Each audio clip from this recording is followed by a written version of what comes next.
Okay, part 3. My oldest son. I got him on a program through the company. We tried another drug. It didn't work.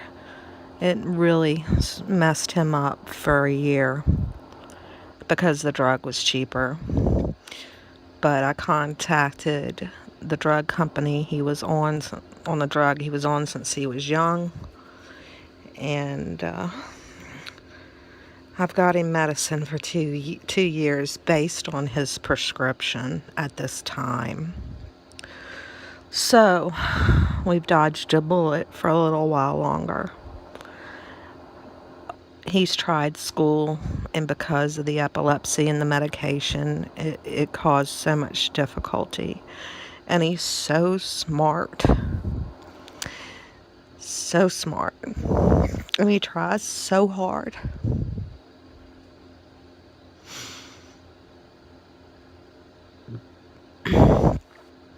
Both are good. I say men now. Young men. Both alive. And let me explain something to you. It is only through the act of God and Jesus, who is God in the flesh, that my sons are here. Period.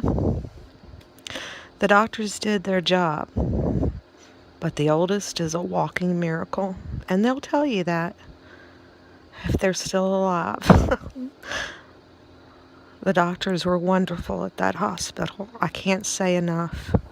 And most of the nurses, except for one. But you can't have perfection. I'm telling you, I would send that hospital money every year if I had it. But I don't have it. But I have my sons. And now let me tell you about what my eldest son said to me 3 months later, after I was diagnosed with post-traumatic stress disorder. That is a whole nother story.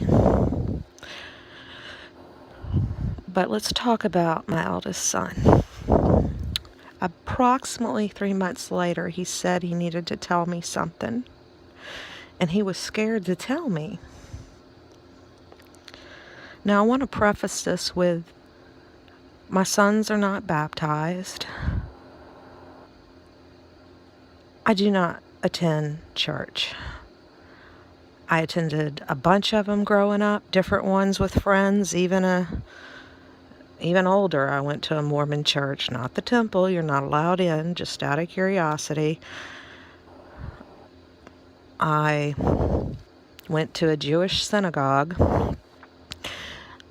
I'm telling you, in my minor in philosophy, one class short of a major, I have went through it all, and I see nothing but arrogance, pomp and circumstance, and everything is based on money. I can't support anything like that. I just can't.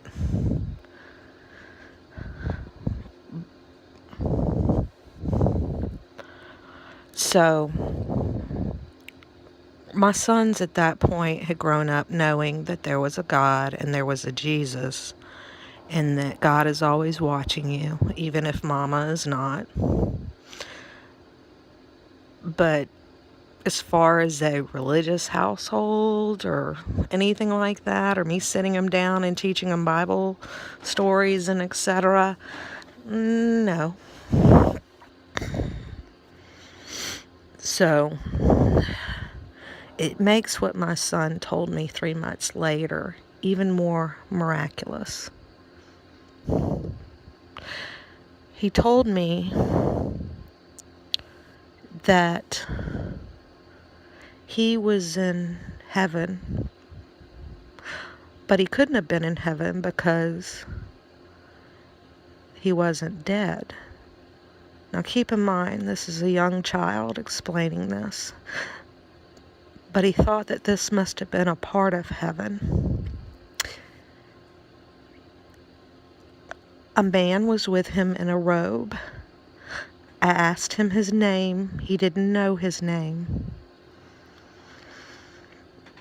He said that they didn't talk with their mouths, that they talked with their heads. Telepathy. He said it was the most beautiful place he had ever seen, the most beautiful music he had ever seen. Big, huge buildings, like mansions, he said. But he didn't know what they were for. He also said that there were animals there, that I had told him the truth, that there were animals there, and he saw them playing. He said he couldn't really explain it, and he didn't understand because he thought he had been there a very, very long time, but he couldn't have been there a long time because he was only in a coma for like 3 days. So he said time must be different there. This is from a child.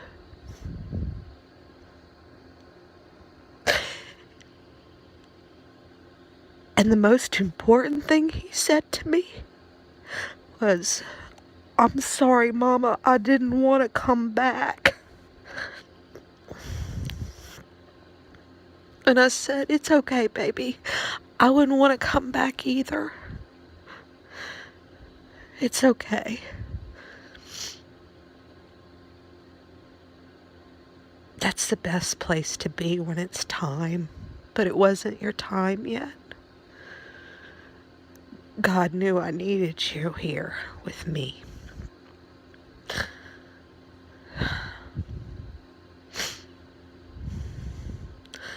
He has a purpose. I don't know what that purpose is. He's a young man now. I told him, when he went through some problems as a teenager, got in trouble. And I told him, I said, Don't you remember that you were with God? You were in heaven. You were with you could have been with Jesus himself, or one of his disciples, or, like, why are you doing this? Why are you acting this way? And he said he couldn't really remember what happened. Now, at this age now, he tells me he remembers glimpses of it. He has a hard time with memory because of the epilepsy medicine. And I used to get so mad because I thought, why can't he remember? It could help him today. Help him with everything he's going through.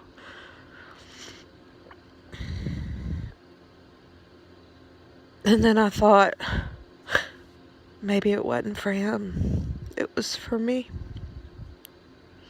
Because I wasn't so sure until that day. And it was confirmation of everything I had said was true. Everything I had believed and hoped was true.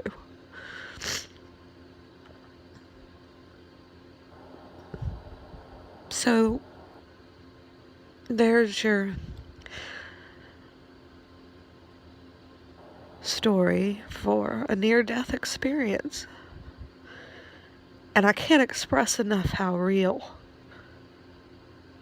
it is.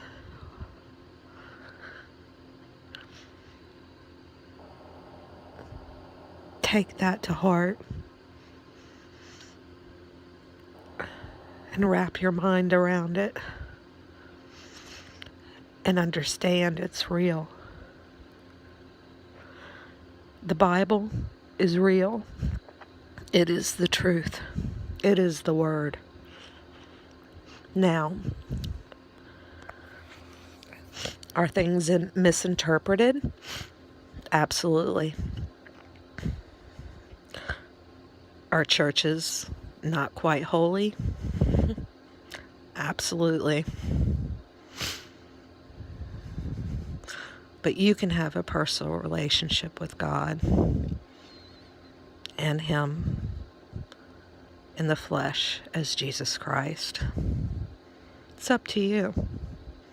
But I'm here to tell you it's real.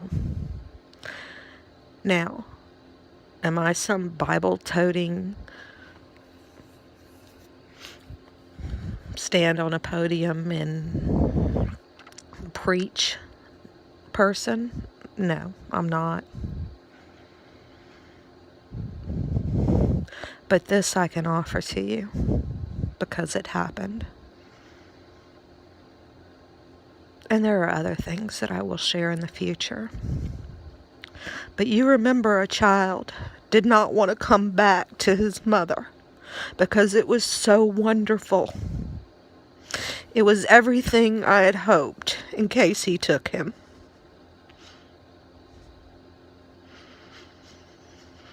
For those of you who have lost, and I've lost, not a child, but I have lost. I want you to have some peace in knowing that they are thrilled and happy and in a place we can't even imagine and my son could not even describe.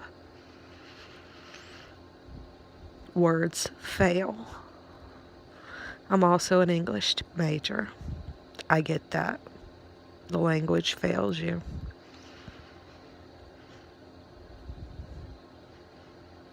But that's when I believed. And God gave me the gift of my child telling me where he was, safely with him. I forgot one part. He said when he came, the man in the robe brought him back to the hospital room, and I was in there and I was crying. He said, he described what I was wearing. I didn't have a lot of clothes for a few days. And he said he tried to talk to me, and the man said that I couldn't hear him. And then the last thing he said to him is, "You will live." And when he went back into his body, it all went black until he woke up.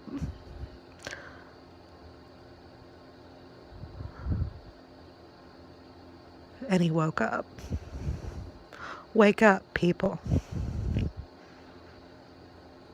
This world is getting uglier and uglier. But there is eternity, and it's not here.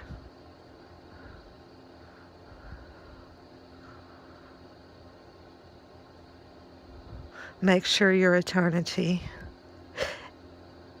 is with a loving God who took care of my son.